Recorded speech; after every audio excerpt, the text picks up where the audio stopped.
This is the Horse Radio Network. This is episode 82 of the Wisdom by WESA show on the Horse Radio Network. This is Mike Donnell. I'm Casey Wilbanks-Coletti. And this is Sophia Ayagala. Welcome to Wisdom by WESA on the Horse Radio Network. This podcast is brought to you by the Western and English Sales Association, WESA, which provides the world's largest trade events for retailers, manufacturers, and sales representatives of the equestrian industry.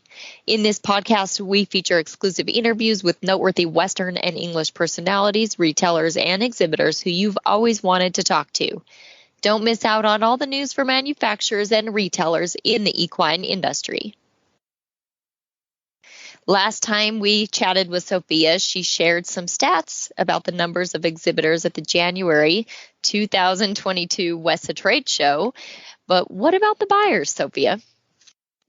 Yes, we are so excited to share that the attendance of both the national and the international stores increased quite significantly. The total number of stores almost doubled, and then the number of international stores increased even more. So in total, we welcomed 1,073 stores, with most often at least 2 or more buyers associated with that store. Do you have demographics of where most of the buyers are from? So nationally, the states with the highest attendance are Texas, Colorado, and California. And then internationally, it's Canada, Mexico, and Germany in that order. Speaking of buyers and our retailers, we wanted to take a minute to give a shout out to one of the listeners of our show. She works for Schneider Saddlery. Her name is Leslie, and I had the pleasure of visiting with her on a customer service call one day over a product, and she could not believe she was talking to one of the hosts of Wisdom by WESA podcast. So Leslie, hi, thanks for listening. And Mike and I and Sophia, accumulatively, we all get very excited to know that people aren't just listening to the show, but they're enjoying it. So thank you so much to her and everybody else that listens. Yes, thank you so much. Yes, we are so thankful for every listener and every guest, and it's great to hear from you guys. Once there were 2 sisters, Rosie and Ashi. One loved to design jewelry, and the other had a flair for fashion. Southern Grace was born when they decided to join forces to provide a family of products to suit the taste and lifestyle of every woman. Our guests today, Adil Mitha, the company's CEO, and Sam Siebenthal, their Vice President of Sales, join us to talk about the company's growth and future. Adil and Sam, welcome to the Wisdom by WESA podcast. Thank you for having us. We're excited because, Adil, I think you reached out to Casey because you listen to the show, and we love that, and inquired about being a guest on the show. And lo and behold, here we are. Yeah, love how that works. It was absolutely wonderful. So, as I had mentioned in an intro I did here, kind of sounds like a fairy tale. Once there were 2 sisters, but it's kind of the way the company started. Why don't you kind of take us back to that time? Yeah, it does kind of sound like a fairy tale. Actually, so my name is Adil Mitha. I'm the CEO and co-owner of Southern Grace. I was there at the early days of when the 2 sisters came together and started the business. It really was, like a true American dream story. And so the older sister, Rosie, had a very successful jewelry business. She was already doing Western jewelry for a long time. This year probably marks 18 years, but at that point, it was about a 10-year-old business. Anyway, so my wife had just graduated with her master's, and she was looking for her thing as well. They were both entrepreneur it was just in their blood. And my wife wanted to do clothing. And so she tapped her sister and said, hey, what if we do this together? And so they kind of joined forces, and the 2 sisters partnered up, one focused on apparel, one focused on jewelry. And that was kind of the start of Southern Grace. My wife and I came up with the brand Southern Grace, and it started to evolve. We had requests for things that were non-graphics as well. because we really were just a graphic line. But, I was just helping at nights. I was not very involved in the day-to-day, but it just took off. And before I knew it, the two sisters asked the two husbands to join full-time, and here we are. Well, that's great. And the name again, Southern Grace, is there a story behind, as you picked a name, how you chose this one? Yeah, so there is a story behind it. We actually started off as Grace Clothing. It did feel a little empty. There was no real personality behind it. And we knew we were going to be catering to the Southern Western crowd. And it just felt right when we came up with Southern Grace.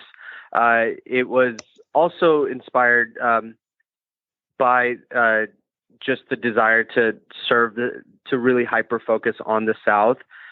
We did want to serve to the Southern in all of us. So it's not a destination on a map of where you are. It's really having a Southern heart, right?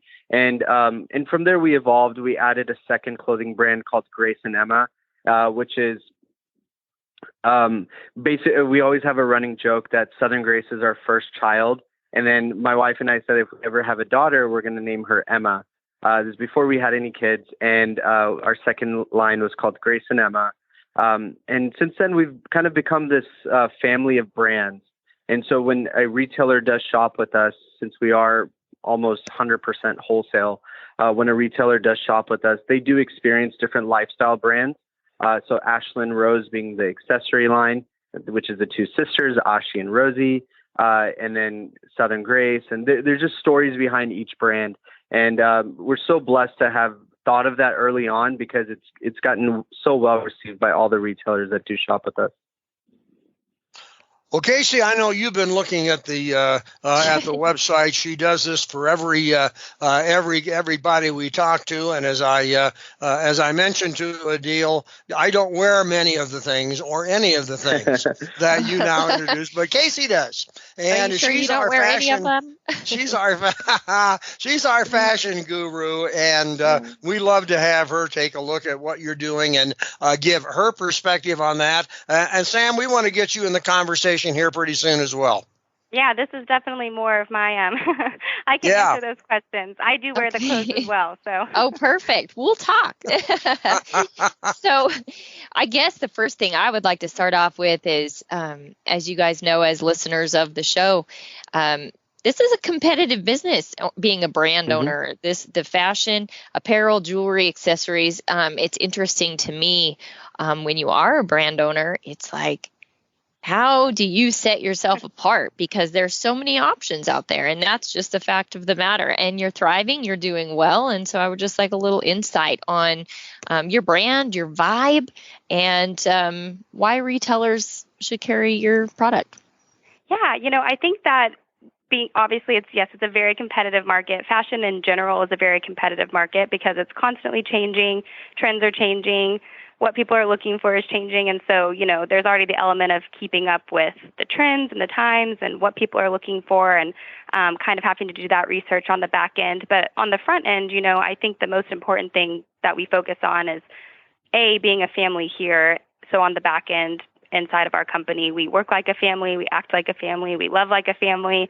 We have that connection between all of us, and we try to bring that connection into every single interaction that we have with anybody that comes, into our corner, into our way. And people want connections, and creating those connections is what creates a strong business. And I've always believed in that. And so we've always tried to start at the root, which is with our employees and with our company, keeping a strong foundation there and making sure we're all happy and we're all connected and we're all on the same page, and then letting that be the light that kind of comes out of us with all of our customers and all of our buyers and accounts that we work with. So connection is always the most important thing. It's what we harp on the most. It's not just selling a product, it's also making that connection, helping people's businesses grow, giving them a good product that's going to help their business continue to thrive and survive. And we make those connections and we give those suggestions, and we do the research for their accounts and for their companies and for their vibe. And we, select collections, and we kind of help them out all along the way of the process of getting, our clothes into their stores. And Additionally, we've also created 5 brands, and that's because we want to have something for everybody.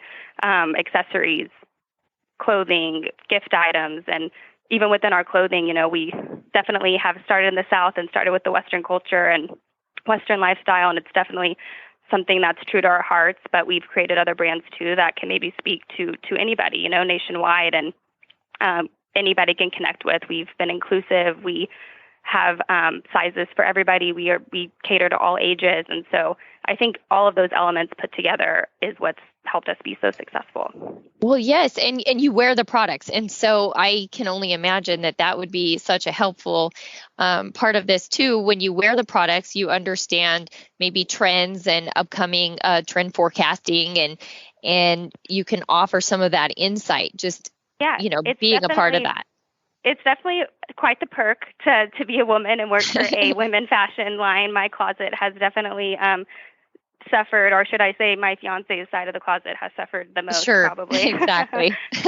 So being able to wear it and, being able to, I can vouch for the quality, I can vouch for the sizes, I know everything, down to the thread that's been put into each and every item that's designed here. I see it from the time that our amazing designers put it together, like on the computer, to picking out the fabrics, to perfecting it when the samples come in, and then the final product getting here and getting to share those ideas. I mean, we're a women-dominated company. So it's so cool to just see we have women of all different ages, personalities, sizes, cultures, and we all have our brainstorming meetings, and we all bring our ideas and our trends or what we would like to see, and then we all get to have a hand in making those things come alive. And it's such a cool process to see. And then, yes, when I get to show that final product, I'm proud of it. I know the work that went in behind it. I know, like I said, the quality that went in behind it, and I'm proud to show these collections to people, and I'm excited for them to get the opportunity to sell them to their customers. Sure. And being a woman and enjoying maybe clothes and fashion, I think we all understand the importance of affordability. Talk to us about the affordability of your brands. Absolutely. And that, from the time that Southern Grace was started, being affordable was at the top of our list. So we definitely worked really hard to figure out where we needed to land on certain things to be able to be in that affordable price point, being affordable across the board, but still having high quality. And so every single thing that we do it in mind of making sure that we can have an affordable product. And sometimes if that means reaching into our own pockets to make the product be more affordable, we'll do that. We have certain limits that we don't want to go over. And even when we expand on our products and our lines and everything, we do whatever we have to do to make sure that we're on a threshold that's affordable, because everybody wants something affordable, especially when it comes to clothing and those kinds of items. I mean, you want to be on trend, and you want to feel good, and you want to look good, and you want to have,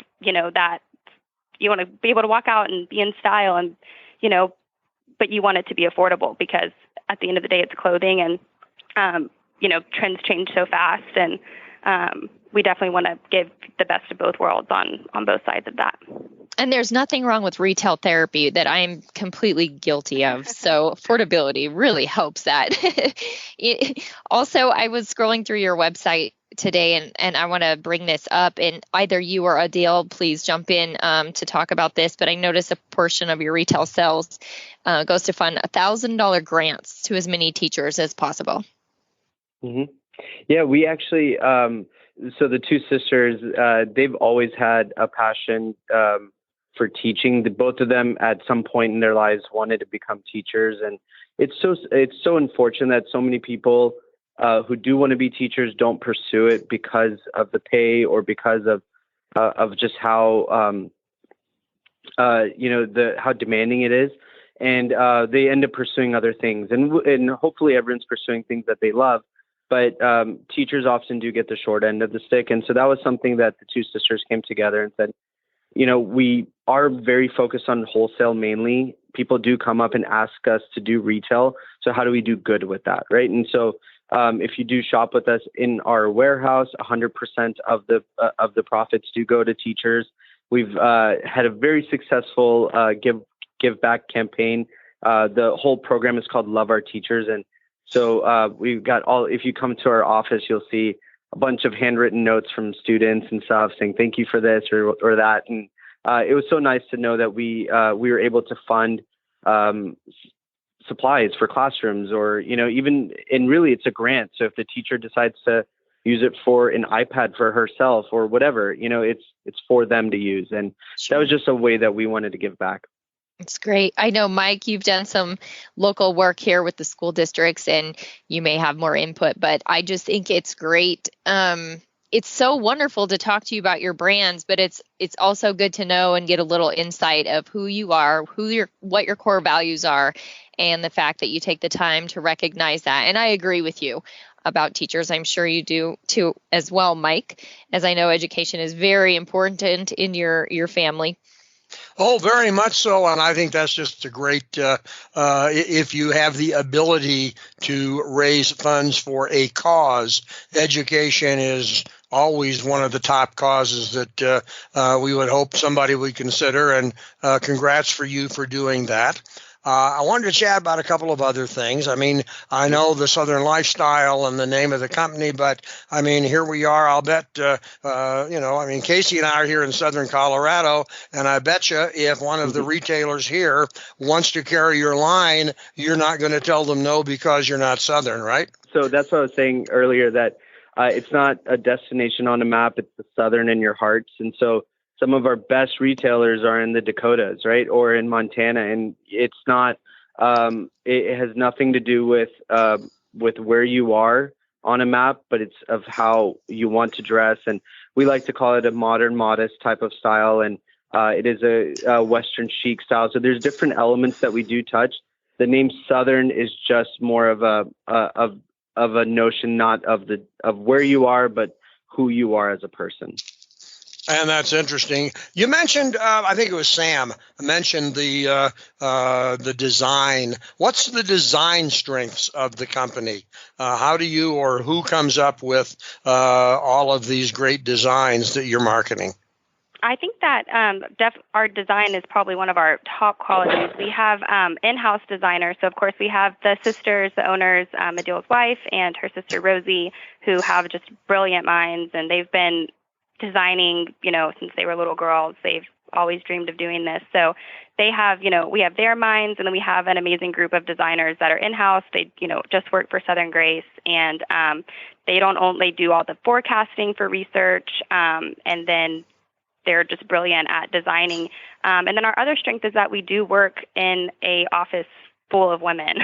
And like I said before, of all ages, of all sizes, and we really are able to come together and take a little bit of, and even for me, I'll talk to my mom sometimes about some of the designs. So we're making sure that we're hitting every single category to be inclusive across the map, to bring collections that are fashion forward, trendy, affordable, good quality to all of our stores and all of our customers.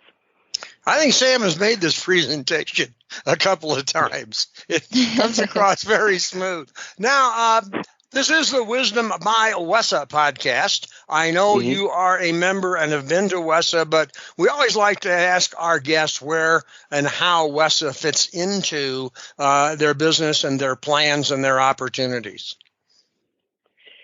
So we've been WESA members for, we've been around 7.5 years. I think for 7 years we've been WESA members. As soon as we learned about the show, from the Denver days now to Dallas, we've been very much part of the community. We do have a showroom as well on the 14th floor in Dallas, on the western floor, right by the runway. And so a lot of people may recognize this of that showroom. And the showroom is called the Ranch by Southern Grace. And so a lot of our retailers will shop with us there. In terms of what WESA means to us, it's probably one of our most fun shows. The people that we get to meet at WESA are some of our closest friends, and I have an absolute blast. Sam and I especially love getting there early in the morning because we don't know who we're going to run into and we're probably the last to leave, because this is where we talk about really kind-hearted people that are shopping. These are mom and pop retailers.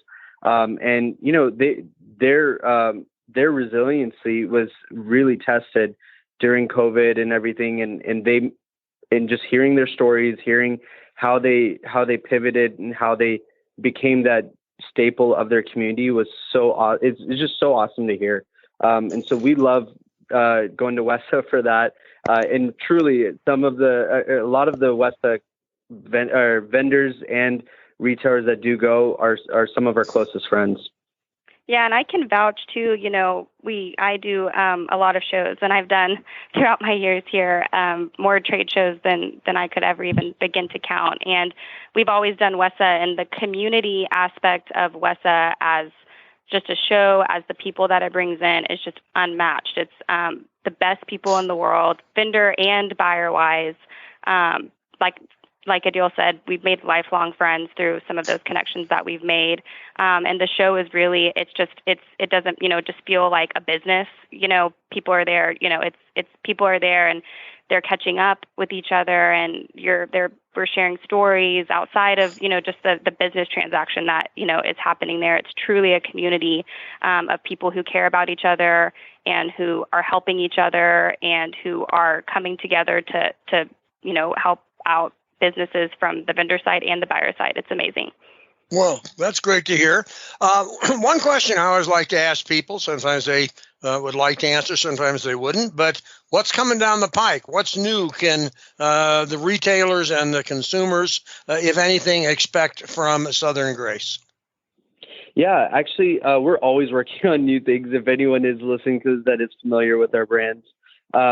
So a couple years ago, we introduced a gift line, which has been super successful.